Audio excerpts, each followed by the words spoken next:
जो कैसे हैं आप सभी लोग। आई होप आप लोगों की पढ़ाई बहुत अच्छी चल रही होगी। तो आज हम फिर एक नए वीडियो के साथ मौजूद हो गए हैं आपके पास, और इस वीडियो में डिस्कस करेंगे अभी जो पेपर हुआ है आप लोगों का 2022 में, जो 2022 में पेपर हुआ है भौतिक विज्ञान का, उसी पेपर के बारे में डिस्कस करेंगे। आप यहाँ पे देख पा रहे हो मेरे पास एक पेपर है भौतिक विज्ञान का, जिसका कोड है 346 GE। तो इसी पेपर के बारे में डिस्कस करने वाले हैं। तो देखिए इस पेपर में क्या क्या दिया है कि 70 नंबर का जो होता है यह पूर्णांक होता है। पेपर 70 नंबर का होता है। 3 घंटे 15 मिनट का टाइम दिया होता है, और यह 15 मिनट जो होता है विद्यार्थियों को ये प्रश्न पत्र पे जो आगे दिया हुआ है उसके पढ़ने के लिए दिया होता है। और अंक जो है दिया है प्रारंभ में 15 मिनट परीक्षार्थियों को प्रश्न पत्र पढ़ने के लिए निर्धारित है। यानी कि प्रश्न पत्र में जो भी है देख लेते हैं इसमें कोई गलती तो नहीं है, उसके लिए निर्धारित होता है। ठीक है, तो अब देखिए इसमें दिया है निर्देश में सभी प्रश्न अनिवार्य हैं। तो यानी कि जितने प्रश्न दिए हैं सभी प्रश्न करने हैं, और इसमें 5 खंड हैं, टोटल 5 खंड हैं। तो इस 5 खंड में से हम केवल आज इस सीरीज में खंड अ को डिस्कस करने वाले हैं, क्योंकि खंड अ जो है यह बहुविकल्पी टाइप का है। तो बहुविकल्पी वाले को इसको डिस्कस करेंगे, और अगले खंड में अगले लेक्चर में खंड ब को डिस्कस करेंगे। इसी तरह का यह सीरीज चलेगा, 5 सीरीज चलेगा। तो उसमें यह पूरा पेपर आपको डिस्कस करने को मिलेगा। और इसका जो लिंक होगा, जो PDF मैंने प्रोवाइड किया है वो टेलीग्राम पे है। टेलीग्राम का लिंक के नीचे डिस्क्रिप्शन में दिया हुआ है, आप वहाँ से जाके उसको डाउनलोड कर सकते हैं। चलिए अब क्वेश्चन देखते हैं, फिर इसका हल देखते हैं। यहाँ पे देखिए जो पहला प्रश्न दिया हुआ है, F फोकस दूरी का उत्तल लेंस व लेंस 2F फोकस दूरी वाले अवतल लेंस के संपर्क में रखा जाता है तो संयुक्त लेंस की फोकस दूरी क्या होगी। तो यहाँ पे देखिए 4 ऑप्शन दिया है। इसका आंसर तो सेकंड है, लेकिन देखिए कैसे हुआ है सेकंड। ये देखिए मेरे पास इसका हल मौजूद है, मैंने सॉल्व करके रखा हुआ है ताकि आप लोगों का टाइम बच जाए। ये देखिए क्वेश्चन में खंड अ में दिया क्या है। पहला प्रश्न दिया है उत्तल लेंस। उत्तल लेंस का डायग्राम ऐसे होता है फिगर। अवतल लेंस इस प्रकार से होता है। तो उत्तल लेंस की फोकस दूरी F दिया हुआ है, और अवतल लेंस की फोकस दूरी 2F दिया है। आप याद रखेंगे कि उत्तल लेंस जो होता है उसकी फोकस दूरी हमेशा धनात्मक होती है, और अवतल लेंस की फोकस दूरी ऋणात्मक होती है। ठीक है, इसलिए मैंने ऋणात्मक लगाया। और पूछा हुआ है कि दोनों को जब संपर्क में रख दिया जाता है तो संपर्क में रखने के बाद इनकी फोकस दूरी क्या होगी, यानी कि F' पूछा हुआ है।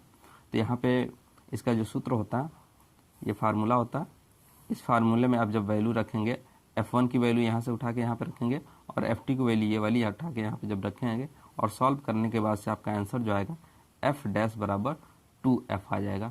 ठीक है, तो यहाँ से आपका आंसर जो हो जाएगा इस प्रश्न पत्र में कौन सा हो जाएगा, सेकेंड वाला। ठीक है, समझ में आ गया। अब दूसरी प्रश्न की तरफ बढ़ते हैं कि दिया है प्रकाश वैद्युत प्रभाव के प्रयोग में आपतित प्रकाश की आवृत्ति तथा निरोधी विभव V के बीच खींचे गए ग्राफ की ढलान होगी। तो खींचे गए ग्राफ की ढलान देखिए किस प्रकार से होता है। यहाँ पे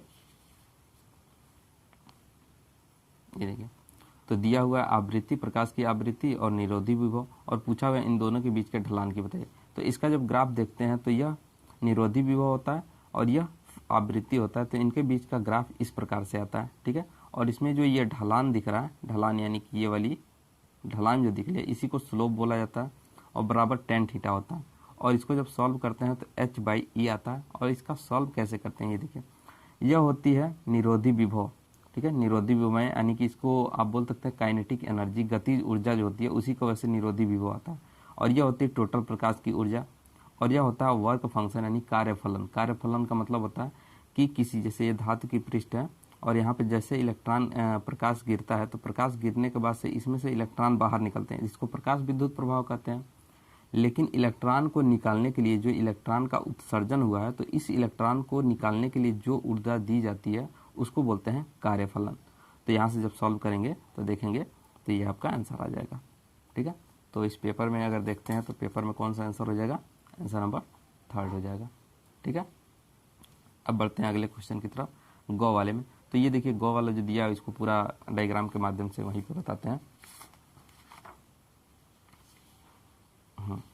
इसमें पूछा हुआ है, दिया क्या है, PN संधि डायोड दिया हुआ है, और पूछा हुआ कौन सा अग्र अभिनत में है। तो अग्र अभिनत का मतलब हो गया, जैसे देखिए ये बैटरी होती है, तो बैटरी में 2 सिरे होते हैं, एक होता है धनात्मक और एक होता है ऋणात्मक, और इसमें धारा का प्रवाह ऐसे होता है धनात्मक से ऋणात्मक की तरफ, यानी कि ज़्यादा वैल्यू से कम वैल्यू की तरफ होता है। ठीक है, ज़्यादा से कम की तरफ। उसी प्रकार से यहाँ पे देखेंगे, इसका मतलब होता है अर्थिंग। अर्थिंग का मतलब होता है पृथ्वी से जोड़ दिया गया, और पृथ्वी से जोड़ने पर इसका विभव जो होता है शून्य हो जाता है। ठीक है, इस चीज़ को आप याद रखेंगे, इसका विभव शून्य हो जाता है। और यहाँ पे है -10, तो 0 और -10 में कौन बड़ा होता है?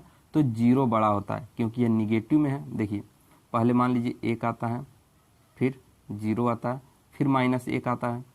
इसमें देखिए पहले कौन बड़ा है? 0 बड़ा है ना -1 से, तो उसी तरह से 0 बड़ा है -10 से।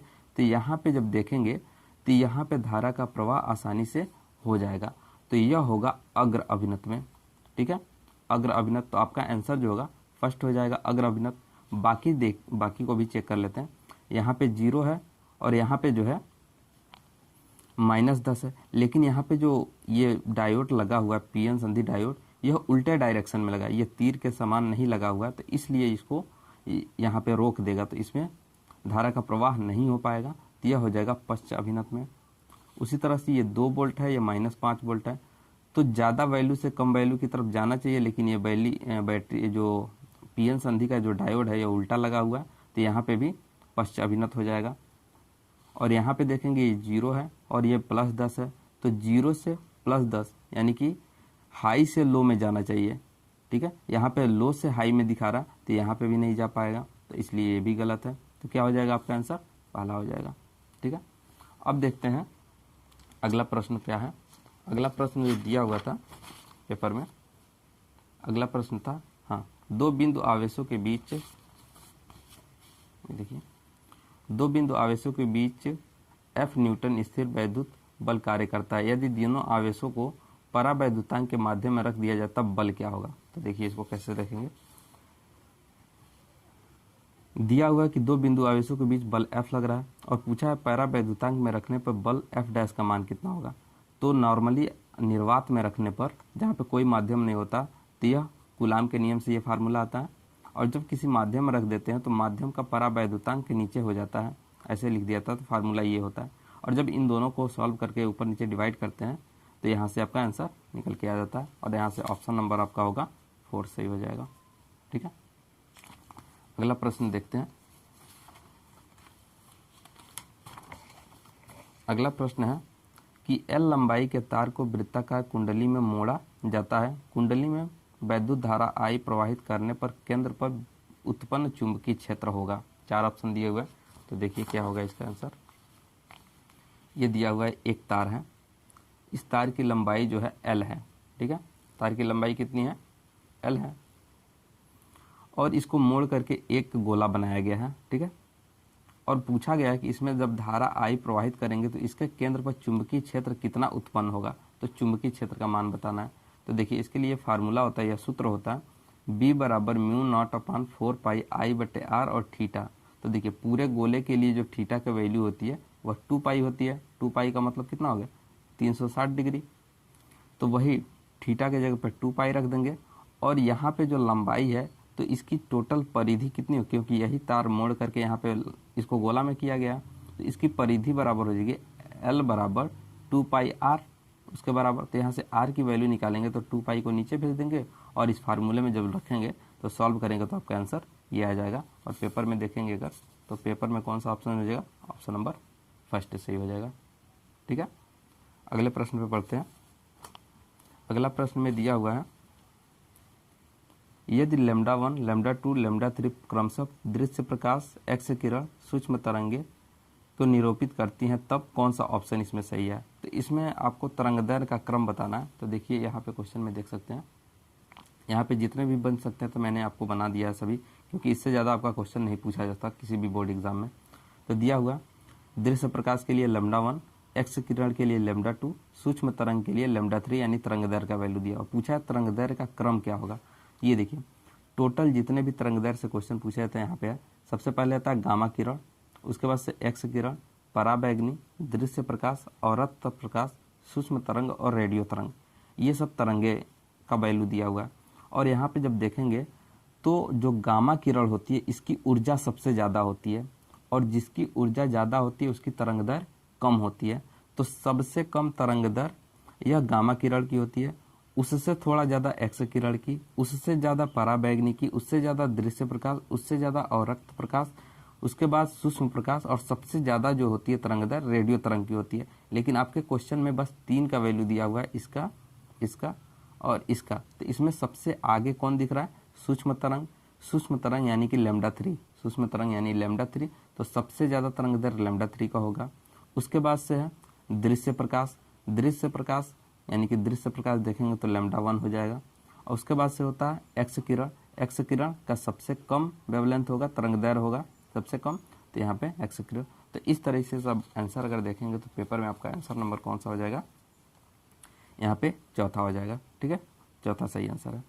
तो इस प्रकार आपने देखा कि इस पेपर में मैंने आपको सॉल्व करके दिखाया कि भौतिक विज्ञान के प्रश्न में जो बहुविकल्पी वाले प्रश्न आए थे वह कैसे सॉल्व होते हैं। और ये जो भी PDF लिंक है मैं आपको टेलीग्राम पे सेंड कर दिया हूँ, और वहाँ से जाके आप डाउनलोड कर सकते हैं। ठीक है, तो बाकी अगर कोई भी डाउट होता है तो आप कमेंट में पूछ सकते हैं, और जो भी आपको लगता है कि इस टॉपिक पे वीडियो बनाना है तो आप उसका कमेंट करके बता दीजिए, मैं नेक्स्ट वीडियो उसी टॉपिक पे बना दूंगा। ठीक है, और बाकी अगले टॉपिक में, अगले सीरीज में कवर करते हैं ये जो खंड ब है, खंड ब, जो कि खंड ब अति लघु उत्तरीय प्रश्न है, प्रत्येक प्रश्न 1 अंक के हैं। तो ये वाला प्रश्न जो है यहाँ पे देखिए, ये खंड ब वाले में 1 2 3 4 5 6 यानी कि 6 प्रश्न दिए हुए हैं। इसको मैं आपको सॉल्व करके दिखाऊंगा। तो नेक्स्ट वीडियो के लिए चैनल पे बने रहें, मिलते हैं नेक्स्ट वीडियो में। Thank you. अगर वीडियो पसंद आई हो तो वीडियो को लाइक करें, और चैनल पर नए हैं तो चैनल को सब्सक्राइब करें।